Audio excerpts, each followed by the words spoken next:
The earth groaned. Deep beneath the oceans, the tectonic plates shifted unnaturally, as if reacting to a celestial tension. Volcanoes once dormant began to rumble. The skies darkened not with rain, but with a pressure that choked the winds and silenced the birds. The starborn, scattered and hidden, felt it in their bones. The song of earth a harmonic resonance seeded by Salanko was under siege, and the final blow was about to fall. Kaltor, now ruling from the citadel of Eridu, stood atop his obsidian ziggurat and watched as the heavens cracked. His war with the Circle of Nine had not ended in victory, only in delay. The crystalline resonance temples, built in secret by the starburn, had disrupted his global control grid. People no longer worshipped as they once did. The minds of the hybrids were beginning to fracture, some even turning against their creator.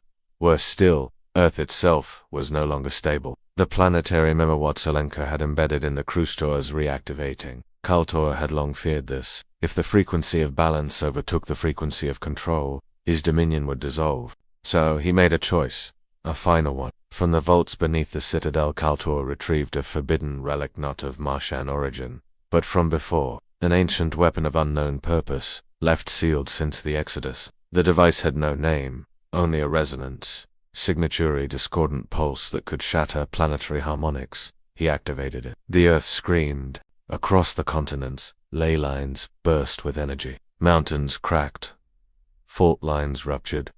Ice caps shattered. The waters began to rise. At first it was slow torrents of rain and storms over the seas.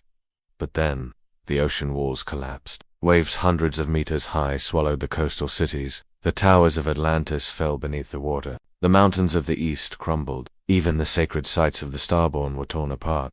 The Great Flood had begun. It would not be a cleansing, it would be a reset. The Watcher Skelter's elite hybrids fled into underground cities, seeking protection from the devastation. Their crystalline crowns and control staffs were powerless now. The frequency net was gone. The world was drowning, and the last voices of Mars were being silenced by water and ash.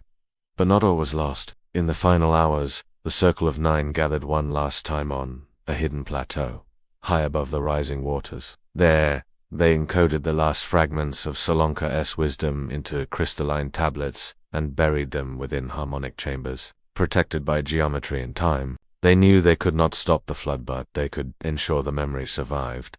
And so it was done. Some of the Nine perished, some were taken by the waters, but others vanished into light, into dreams, into bloodlines yet to bloom. Kaltor, broken by what he had unleashed, vanished into the shadows. Some say he was swallowed by the ocean. Others say he fled to the deep places of the earth, to wait. His watchers survived fragmented, twisted, their bodies still strong, but their minds fractured by the collapse of the grid. They became the seeds of future kings and tyrants.